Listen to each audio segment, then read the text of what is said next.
there are three things that can help you achieve tension, and that's spacing, shape change, and overlap.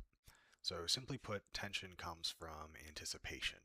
I don't necessarily mean squashing and stretching. For instance, the prop here that Sentinel is holding is a hard surface object. It's not organic. It doesn't squash necessarily and stretch.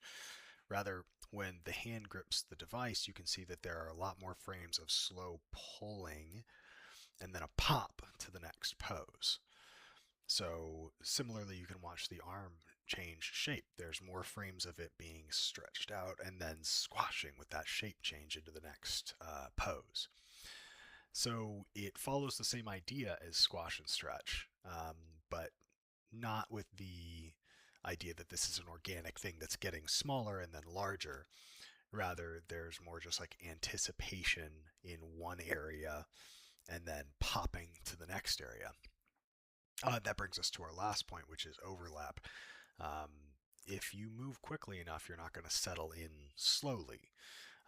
So if you all this tension has to go somewhere. However, it's not going to overlap too much or be like springy.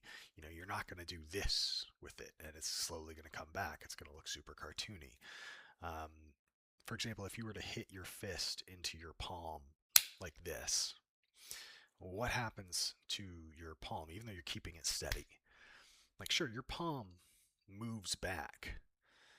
There is overlap there, but because your muscle is tense, you're pushing that back, and it happens very quickly. That's something that the viewer is going to feel, but they're not necessarily going to see. And it's going to add tension in a very subtle and detailed way.